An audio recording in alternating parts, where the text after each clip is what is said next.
Around the World in 80 Days, by Jules Verne. Chapter 21, in which the master of the Tankadere runs great risk of losing a reward of £200. This voyage of 800 miles was a perilous venture on a craft of 20 tons, and at that season of the year.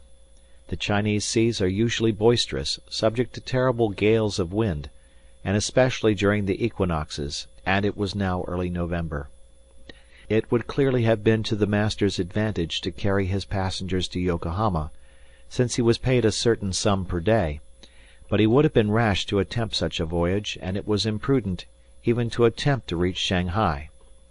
But John Bunsby believed in the Tankadere, which rode on the waves like a seagull, and perhaps he was not wrong. Late in the day they passed through the capricious channels of Hong Kong, and the Tankadere, impelled by favourable winds, conducted herself admirably. "I do not need, pilot," said Phileas Fogg, when they got into the open sea, "to advise you to use all possible speed." "Trust me, your honor. We are carrying all the sail the wind will let us. The poles would add nothing, and are only used when we are going into port." "It's your trade, not mine, pilot, and I confide in you." Phileas Fogg, with body erect and legs wide apart, standing like a sailor, gazed without staggering at the swelling waters. The young woman, who was seated aft, was profoundly affected as she looked out upon the ocean, darkening now with the twilight, on which she had ventured in so frail a vessel. Above her head rustled the white sails, which seemed like great white wings. The boat, carried forward by the wind, seemed to be flying in the air. Night came. The moon was entering her first quarter, and her insufficient light would soon die out in the mist on the horizon. Clouds were rising from the east and already overcast a part of the heavens. The pilot had hung out his lights, which was very necessary in these seas crowded with vessels bound landward, for collisions are not uncommon occurrences, and at the speed she was going, the least shock would shatter the gallant little craft. Fix, seated in the bow, gave himself up to meditation. He kept apart from his fellow travellers, knowing Mr. Fogg's taciturn tastes. Besides, he did not quite like to talk to the man whose favours he had accepted. He was thinking, too, of the future. It seemed certain that Fogg would not stop at Yokohama, but would at once take the boat for San Francisco, and the vast extent of America would ensure him impunity and safety. Fogg's plan appeared to him the simplest in the world. Instead of sailing directly from England to the United States, like a common villain, he had traversed 3/4 of the globe, so as to gain the American continent more surely, and there, after throwing the police off his track, he would quietly enjoy himself with the fortune stolen from the bank. But, once in the United States, what should he, Fix, do? Should he abandon this man? No, 100 times no. Until he had secured his extradition, he would not lose sight of him for an hour. It was his duty, and he would fulfil it to the end. At all events, there was one thing to be thankful for. Passepartout was not with his master, and it was above all important, after the confidences Fix had imparted to him, that the servant should never have speech with his master. Phileas Fogg was also thinking of Passepartout, who had so strangely disappeared. Looking at the matter from every point of view, it did not seem to him impossible that, by some mistake, the man might have embarked on the Carnatic at the last moment, and this was also Aouda's opinion, who regretted very much the loss of the worthy fellow to whom she owed so much. They might then find him at Yokohama, for, if the Carnatic was carrying him thither, it would be easy to ascertain if he had been on board. A brisk breeze arose about 10 o'clock, but though it might have been prudent to take in a reef, the pilot, after carefully examining the heavens, let the craft remain rigged as before. The Tankadere bore sail admirably, as she drew a great deal of water, and everything was prepared for high speed in case of a gale. Mr. Fogg and Aouda descended into the cabin at midnight, having been already preceded by Fix, who had lain down on one of the cots. The pilot and crew remained on deck all night. At sunrise the next day, which was 8th November, the boat had made more than 100 miles. The log indicated a mean speed of between 8 and 9 miles. The Tankadere still carried all sail, and was accomplishing her greatest capacity of speed. If the wind held as it was, the chances would be in her favour. During the day she kept along the coast, where the currents were favourable. The coast, irregular in profile, and visible sometimes across the clearings, was at most 5 miles distant. The sea was less boisterous, since the wind came off land, a fortunate circumstance for the boat, which would suffer, owing to its small tonnage, by a heavy surge on the sea. The breeze subsided a little towards noon, and set in from the southwest. The pilot put up his poles, but took them down again within 2 hours, as the wind freshened up anew. Mr. Fogg and Aouda, happily unaffected by the roughness of the sea, ate with a good appetite, Fix being invited to share their repast, which he accepted with secret chagrin. To travel at this man's expense and live upon his provisions was not palatable to him. Still he was obliged to eat, and so he ate. When the meal was over, he took Mr. Fogg apart, and said, "Sir." This "sir" scorched his lips, and he had to control himself to avoid collaring this gentleman. "Sir, you have been very kind to give me a passage on this boat. But, though my means will not admit of my expending them as freely as you, I must ask to pay my share." "Let us not speak of that, sir," replied Mr. Fogg. "But if I insist—" "No, sir," repeated Mr. Fogg, in a tone which did not admit of a reply. "This enters into my general expenses." Fix, as he bowed, had a stifled feeling, and going forward, where he ensconced himself, did not open his mouth for the rest of the day. Meanwhile they were progressing famously, and John Bunsby was in high hope. He several times assured Mr. Fogg that they would reach Shanghai in time, to which that gentleman responded that he counted upon it. The crew set to work in good earnest, inspired by the reward to be gained. There was not a sheet which was not tightened, not a sail which was not vigorously hoisted, not a lurch could be charged to the man at the helm. They worked as desperately as if they were contesting in a royal yacht regatta. By evening the log showed that 220 miles had been accomplished from Hong Kong, and Mr. Fogg might hope that he would be able to reach Yokohama without recording any delay in his journal, in which case the many misadventures which had overtaken him since he left London would not seriously affect his journey. The Tankadere entered the Straits of Fo Kien, which separate the island of Formosa from the Chinese coast, in the small hours of the night, and crossed the Tropic of Cancer.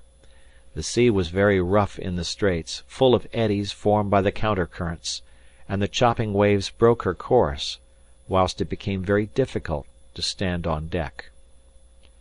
At daybreak the wind began to blow hard again, and the heavens seemed to predict a gale. The barometer announced a speedy change, the mercury rising and falling capriciously. The sea also, in the southeast, raised long surges, which indicated a tempest. The sun had set the evening before in a red mist, in the midst of the phosphorescent scintillations of the ocean. John Bunsby long examined the threatening aspect of the heavens, muttering indistinctly between his teeth. At last he said in a low voice to Mr. Fogg, "Shall I speak out to your honour?" "Of course." "Well, we are going to have a squall." "Is the wind north or south?" asked Mr. Fogg quietly. "South. Look, a typhoon is coming up." "Glad it's a typhoon from the south, for it will carry us forward." "Oh, if you take it that way," said John Bunsby, "I've nothing more to say." John Bunsby's suspicions were confirmed. At a less advanced season of the year the typhoon, according to a famous meteorologist, would have passed away like a luminous cascade of electric flame, but in the winter equinox it was to be feared that it would burst upon them with great violence. The pilot took his precautions in advance. He reefed all sail, the pole masts were dispensed with, all hands went forward to the bows. A single triangular sail, of strong canvas, was hoisted as a storm jib, so as to hold the wind from behind. Then they waited. John Bunsby had requested his passengers to go below, but this imprisonment in so narrow a space, with little air, and the boat bouncing in the gale, was far from pleasant. Neither Mr. Fogg, Fix, nor Aouda consented to leave the deck. The storm of rain and wind descended upon them towards 8 o'clock. With but its bit of sail, the Tankadere was lifted like a feather by a wind, an idea of whose violence can scarcely be given. To compare her speed to 4 times that of a locomotive going on full steam would be below the truth. The boat scudded thus northward during the whole day, borne on by monstrous waves, preserving always, fortunately, a speed equal to theirs. 20 times she seemed almost to be submerged by those mountains of water which rose behind her, but the adroit management of the pilot saved her. The passengers were often bathed in spray, but they submitted to it philosophically.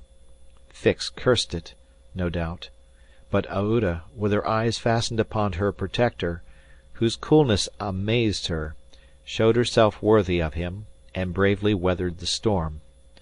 As for Phileas Fogg, it seemed just as if the typhoon were a part of his programme. Up to this time the Tankadere had always held her course to the north, but towards evening the wind, veering 3/4, bore down from the northwest. The boat, now lying in the trough of the waves, shook and rolled terribly. The sea struck her with fearful violence. At night the tempest increased in violence. John Bunsby saw the approach of darkness and the rising of the storm with dark misgivings. He thought a while, and then asked his crew if it was not time to slacken speed. After a consultation, he approached Mr. Fogg and said, "I think, your honour, that we should do well to make for one of the ports on the coast." "I think so too." "Ah," said the pilot, "but which one?" "I know of but one," returned Mr. Fogg tranquilly. "And that is?"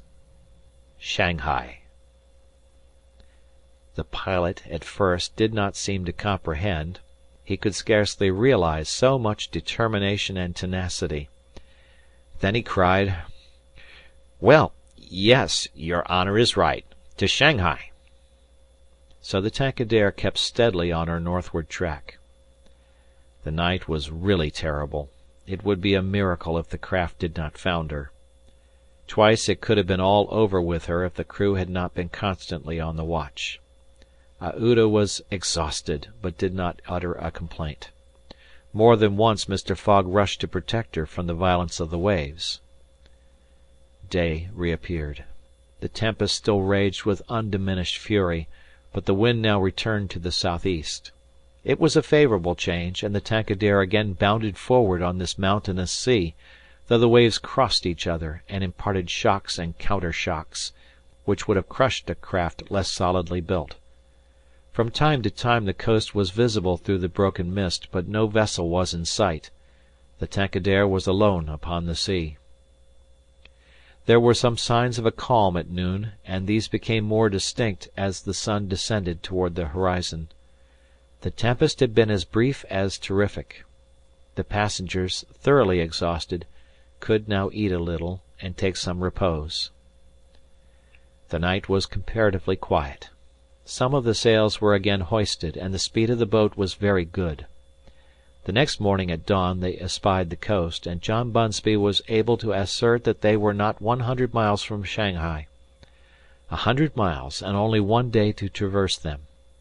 That very evening Mr. Fogg was due at Shanghai, if he did not wish to miss the steamer to Yokohama. Had there been no storm, during which several hours were lost, they would be at this moment within 30 miles of their destination. The wind grew decidedly calmer, and happily the sea fell with it. All sails were now hoisted, and at noon the Tankadere was within 45 miles of Shanghai. There remained yet 6 hours in which to accomplish that distance. All on board feared that it could not be done, and every one, Phileas Fogg no doubt excepted, felt his heart beat with impatience. The boat must keep up an average of 9 miles an hour, and the wind was becoming calmer every moment. It was a capricious breeze, coming from the coast, and after it passed the sea became smooth. Still the Tankadere was so light, and her fine sails caught the fickle zephyrs so well, that, with the aid of the currents, John Bunsby found himself at 6 o'clock not more than 10 miles from the mouth of Shanghai River. Shanghai itself is situated at least 12 miles up the stream. At 7 they were still 3 miles from Shanghai. The pilot swore an angry oath. The reward of £200 was evidently on the point of escaping him. He looked at Mr. Fogg. Mr. Fogg was perfectly tranquil, and yet his whole fortune was at this moment at stake. At this moment also a long black funnel, crowned with wreaths of smoke, appeared on the edge of the waters. It was the American steamer, leaving for Yokohama at the appointed time. "Confound her!" cried John Bunsby, pushing back the rudder with a desperate jerk. "Signal her," said Phileas Fogg quietly. A small brass cannon stood on the forward deck of the Tankadere, for making signals in the fogs. It was loaded to the muzzle, but just as the pilot was about to apply a red-hot coal to the touch-hole, Mr. Fogg said, "Hoist your flag." The flag was run up at half-mast, and this being the signal of distress, it was hoped that the American steamer, perceiving it, would change her course a little, so as to succor the pilot-boat. "Fire!" said Mr. Fogg, and the booming of the little cannon resounded in the air. Chapter 22, in which Passepartout finds out that, even at the Antipodes, it is convenient to have some money in one's pocket. The Carnatic, setting sail from Hong Kong at 6:30 on the 7th of November, directed her course at full steam towards Japan. She carried a large cargo and a well-filled cabin of passengers. 2 staterooms in the rear were, however, unoccupied, those which had been engaged by Phileas Fogg. The next day a passenger with a half-stupefied eye, staggering gait, and disordered hair, was seen to emerge from the second cabin, and to totter to a seat on deck. It was Passepartout, and what had happened to him was as follows. Shortly after Fix left the opium den, 2 waiters had lifted the unconscious Passepartout, and had carried him to the bed reserved for the smokers. 3 hours later, pursued even in his dreams by a fixed idea, the poor fellow awoke, and struggled against the stupefying influence of the narcotic. The thought of a duty unfulfilled shook off his torpor, and he hurried from the abode of drunkenness. Staggering and holding himself up by keeping against the walls, falling down and creeping up again, and irresistibly impelled by a kind of instinct, he kept crying out, "The Carnatic! The Carnatic!" The steamer lay puffing alongside the quay, on the point of starting. Passepartout had but a few steps to go, and, rushing upon the plank, he crossed it, and fell unconscious on the deck, just as the Carnatic was moving off. Several sailors, who were evidently accustomed to this sort of scene, carried the poor Frenchman down into the second cabin, and Passepartout did not wake until they were 150 miles away from China. Thus he found himself the next morning on the deck of the Carnatic, and eagerly inhaling the exhilarating sea breeze. The pure air sobered him. He began to collect his sense, which he found a difficult task, but at last he recalled the events of the evening before, Fix's revelation, and the opium house. "It is evident," said he to himself, "that I have been abominably drunk. What will Mr. Fogg say? At least I have not missed the steamer, which is the most important thing." Then, as Fix occurred to him, "As for that rascal, I hope we are well rid of him, and that he has not dared, as he proposed, to follow us on board the Carnatic. A detective on the track of Mr. Fogg, accused of robbing the Bank of England! Pshaw! Mr. Fogg is no more a robber than I am a murderer." Should he divulge Fix's real errand to his master? Would it do to tell the part the detective was playing? Would it not be better to wait until Mr. Fogg reached London again, and then impart to him that an agent of the Metropolitan Police had been following him round the world, and have a good laugh over it? No doubt, at least, it was worth considering. The first thing to do was to find Mr. Fogg and apologize for his singular behavior. Passepartout got up and proceeded, as well as he could with the rolling of the steamer, to the after deck. He saw no one who resembled either his master or Aouda. "Good," muttered he. "Aouda has not got up yet, and Mr. Fogg has probably found some partners at whist." He descended to the saloon. Mr. Fogg was not there. Passepartout had only, however, to ask the purser the number of his master's stateroom. The purser replied that he did not know any passenger by the name of Fogg. "I beg your pardon," said Passepartout persistently. "He is a tall gentleman, quiet, not very talkative, and has with him a young lady—" "There is no young lady on board," interrupted the purser. "Here is a list of the passengers. You may see for yourself." Passepartout scanned the list, but his master's name was not upon it. All at once an idea struck him. "Ah, am I on the Carnatic?" "Yes." "On the way to Yokohama?" "Certainly." Passepartout had for an instant feared that he was on the wrong boat, but though he was really on the Carnatic, his master was not there. He fell thunderstruck on a seat. He saw it all now.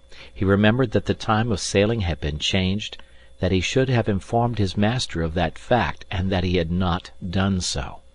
It was his fault, then, that Mr. Fogg and Aouda had missed the steamer. Yes, but it was still more the fault of the traitor who, in order to separate him from his master and detain the latter at Hong Kong, had inveigled him into getting drunk. He now saw the detective's trick, and at this moment Mr. Fogg was certainly ruined. His bet was lost, and he himself perhaps arrested and imprisoned. At this thought Passepartout tore his hair. Ah, if Fix ever came within his reach, what a settling of accounts there would be! After his first depression, Passepartout became calmer, and began to study his situation.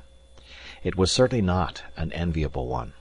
He found himself on the way to Japan, and what should he do when he got there? His pocket was empty. He had not a solitary shilling, not so much as a penny. His passage had fortunately been paid for in advance, and he had 5 or 6 days in which to decide upon his future course. He fell to at meals with an appetite, and ate for Mr. Fogg, Aouda, and himself. He helped himself as generously as if Japan were a desert, where nothing to eat was to be looked for. At dawn on the 13th, the Carnatic entered the port of Yokohama. This is an important port of call in the Pacific, where all the mail steamers, and those carrying passengers between North America, China, Japan, and the Oriental Islands, put in. It is situated in the Bay of Yedo, and at but a short distance from that second capital of the Japanese Empire, and the residence of the Tycoon, the civil emperor, before the Mikado, the spiritual emperor, absorbed his office in his own. The Carnatic anchored at the quay near the custom house, in the midst of a crowd of ships bearing the flags of all nations. Passepartout went timidly ashore on this so curious territory of the Sons of the Sun. He had nothing better to do than, taking chance for his guide, to wander aimlessly through the streets of Yokohama. He found himself at first in a thoroughly European quarter, the houses having low fronts, and being adorned with verandas, beneath which he caught glimpses of neat peristyles. This quarter occupied, with its streets, squares, docks, and warehouses, all the space between the promontory of the treaty and the river. Here, as at Hong Kong and Calcutta, were mixed crowds of all races, Americans and English, Chinamen and Dutchmen, mostly merchants ready to buy or sell anything. The Frenchman felt himself as much alone among them as if he had dropped down in the midst of Hottentots. He had, at least, one resource to call on the French and English consuls at Yokohama for assistance, but he shrank from telling the story of his adventures, intimately connected as it was with that of his master, and, before doing so, he determined to exhaust all other means of aid. As chance did not favor him in the European quarter, he penetrated that inhabited by the native Japanese, determined, if necessary, to push on to Yedo. The Japanese quarter of Yokohama is called Benten, after the goddess of the sea, who is worshipped on the islands round about.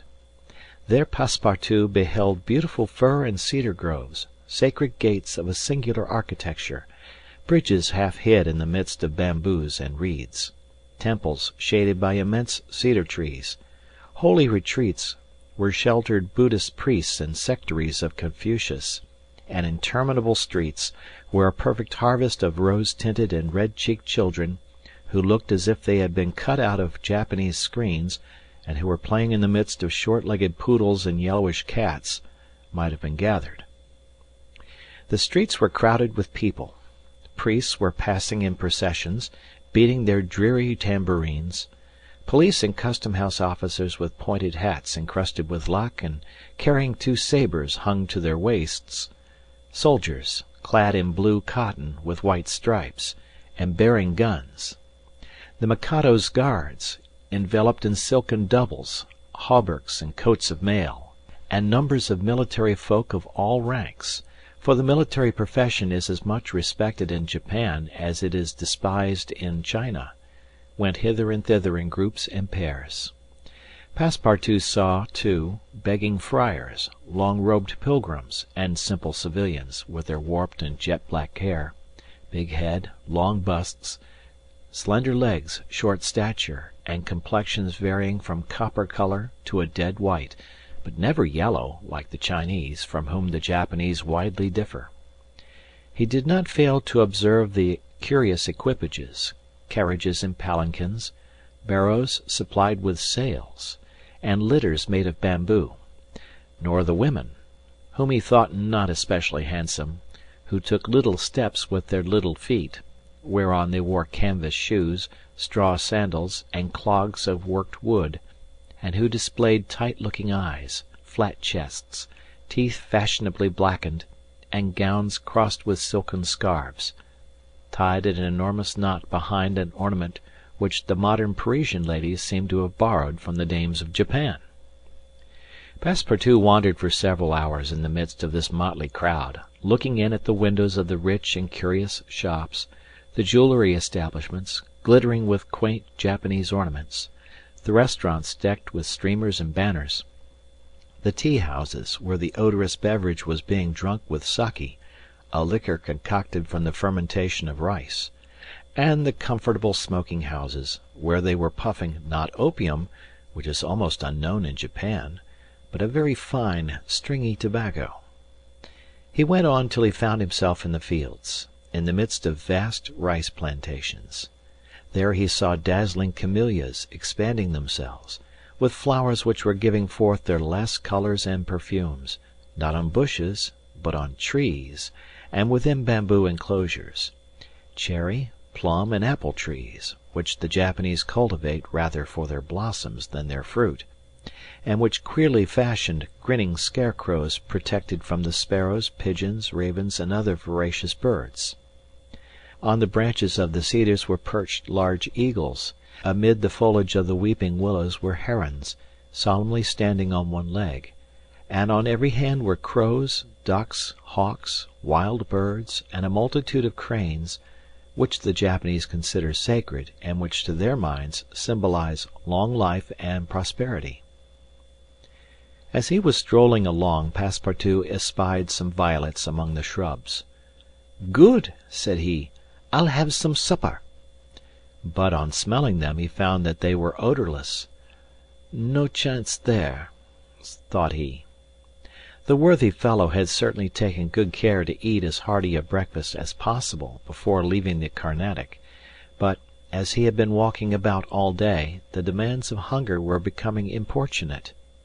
He observed that the butchers' stalls contained neither mutton, goat, nor pork, and knowing also that it is a sacrilege to kill cattle, which are preserved solely for farming, he made up his mind that meat was far from plentiful in Yokohama. Nor was he mistaken, and in default of butcher's meat, he could have wished for a quarter of wild boar or deer, a partridge or some quails, some game or fish, which, with rice, the Japanese eat almost exclusively. But he found it necessary to keep up a stout heart, and to postpone the meal he craved till the following morning. Night came, and Passepartout re-entered the native quarter, where he wandered through the streets, lit by vari-coloured lanterns, looking on at the dancers, who were executing skilful steps and boundings, and the astrologers who stood in the open air with their telescopes. Then he came to the harbour, which was lit up by the resin torches of the fishermen, who were fishing from their boats.